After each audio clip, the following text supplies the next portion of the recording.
Documentaries are defined as films, television, or radio programs that provide a factual report on a particular subject.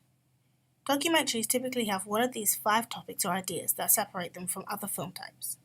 These topics are 1. Subjects and ideologies, 2. Purpose, viewpoints, or approaches, 3. Forms, 4. Production methods and techniques, 5. The experience they offer the audience, including reactions and actions that result from the films. Our documentary Screenhoez falls into topic 2, purpose, viewpoints, and approaches. This is because its purpose is to bring light to how women are viewed in a medium that is so readily and easily available to people of all ages, primarily teenagers, who are more easily and subconsciously affected.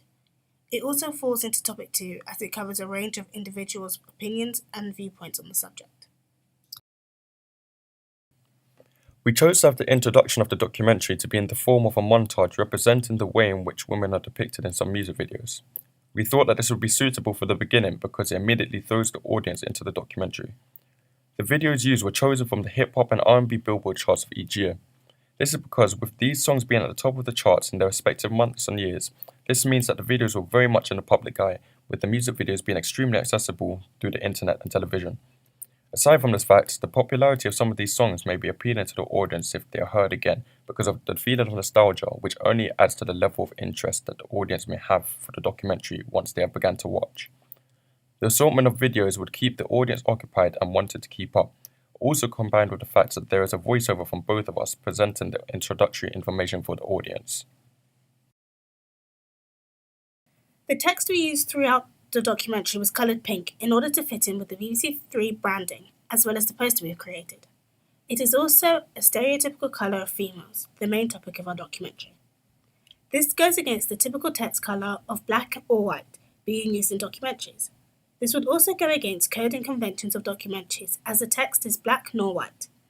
This will help the text to stand out, as it isn't the colour people are expecting the text to be. The position of the text conforms to those typically seen in documentaries, for example, to introduce an interviewee having the text box with their name and profession on the bottom left-hand corner. Documentaries stereotypically include interviews with people who are experts on the subject. Screenhoez differs from this, as we interviewed people who would have potentially had their lives impacted or know someone who has had their life impacted in some way, shape or form by music videos, rather than people who are considered to be experts in the field. We have chosen to do this as it is easier to relate to our target audience as it identifies with their opinions. Having experts give their point of view may end up being biased, therefore giving a completely different view on the documentary. We also chose to interview primarily teenagers as they have a unique point of view on the topic, as they are the people that music videos are designed for and are more inclined to watch them.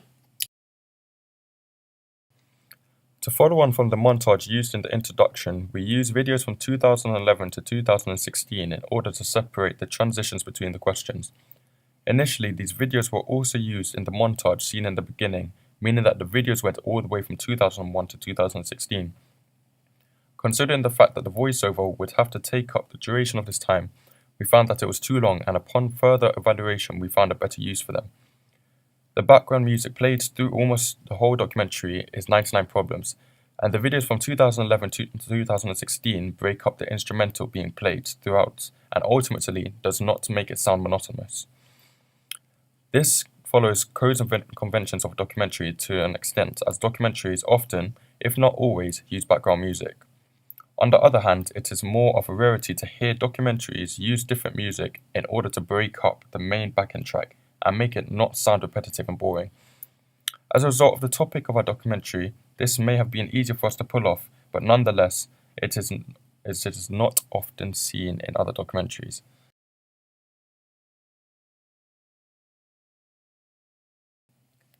Another important feature of our documentary that we used was cutaways. Initially, there were no cutaways in the documentary. To begin with, when a cut was made, we had left it as a jump cut or had put in a transition in order to try and keep the continuity of the documentary. But in the end, after reviewing, it was decided that cutaways would be a better replacement for those jump cuts. This creates the effect of continuity editing, where the arrangement of shots produces a scene in time that seems to be uninterrupted, almost creating an illusion of reality. Ultimately, the effect of this is that the documentary has fluidity throughout its duration.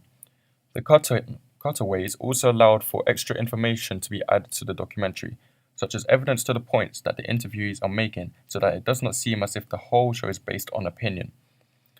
They were also very useful for adding in pictures and artists who were mentioned by the interviewees.